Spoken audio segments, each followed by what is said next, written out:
quanto mais você afasta os seus filhos dos desafios que ele tem que enfrentar, mais ele vai se desenvolvendo como uma criança que não tem as habilidades necessárias para enfrentar esses desafios.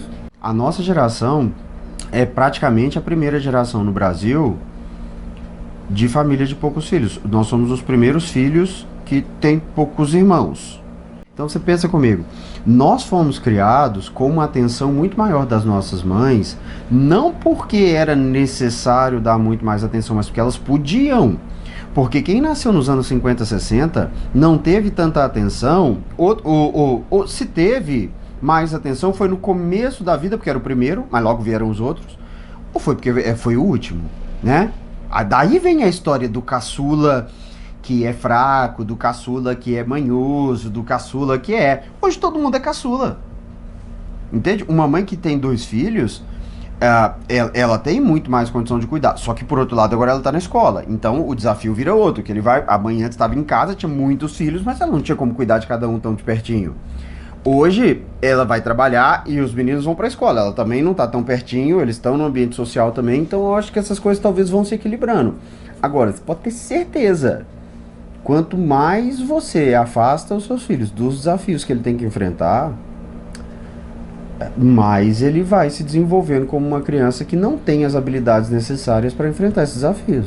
Por quê? Olha o que acontece. Como nós somos essa geração que realmente teve poucos e não tinha tanto a mãe trabalhando fora. A minha sempre trabalhou, mas não eram todos, não era tão geral assim que a mulher trabalhasse fora, né? A mulher adulta que tinha filhos no final dos anos 70, começo dos 80, não era tão comum que ela trabalhasse fora. Era bastante, mas não tanto. Agora é obrigatório, praticamente. Agora é praticamente obrigatório. A mulher que não trabalha fora, a sociedade cobra isso dela, entende?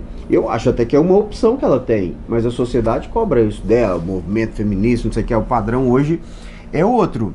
E aí ela recebeu mais cuidado dos pais, mas ela não tem tanto tempo assim para dar cuidado para os filhos. Se ela tivesse uma família muito grande e fosse ficar em casa, ela não tinha o tempo todo para um só, mas o tempo todo ela estava disponível para aquele que viesse a precisar, entende? Então ela acaba se sentindo culpada, porque... E outra... a história de todos os ovos na mesma cesta, né? Agora não são nem todos os ovos na mesma cesta, é um ovo só. Então, quando você tinha muitos filhos, os problemas de um eram compensados pelas qualidades do outro. Você não era tão ruim que um filho tivesse vários problemas. A perda de um filho era tolerada de forma mais suave. Sempre foi traumático. Mas até o início da revolução da medicina, né, da metade do século passado, as famílias tinham muitos filhos porque muitos morriam. Essas famílias gigantes de 10 filhos, 12 filhos, 15 filhos, são típicas da metade do século passado. Porque até os anos 20, 30, até a Primeira Guerra Mundial, até a Segunda Guerra Mundial, né? Mas principalmente até a Primeira Guerra Mundial, até o século XIX, você não tinha uma mãe com 10 filhos adultos. Você tinha uma mãe com 4, 5 filhos adultos, que teve 10 gestações, 12 gestações, 8 partos e 5 filhos adultos. Entende?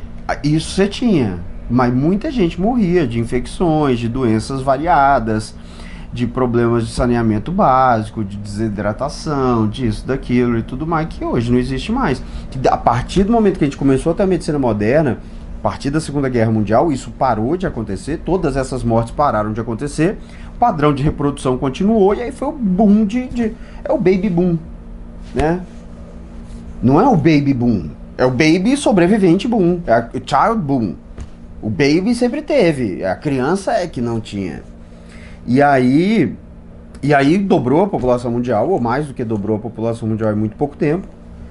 E hoje nós vemos o problema da superpopulação. Ninguém quer ter muito filho, não é porque é caro ter um filho e tudo mais. Antes não era caro, porque desde que você alimentasse ele aprendia na rua as coisas que ele precisava para saber. Tinha educação pública básica, ele aprendeu a matemática simples e foi alfabetizado. É isso aí. Se ele quiser, se ele gostou, ele continua na escola, senão ele sai.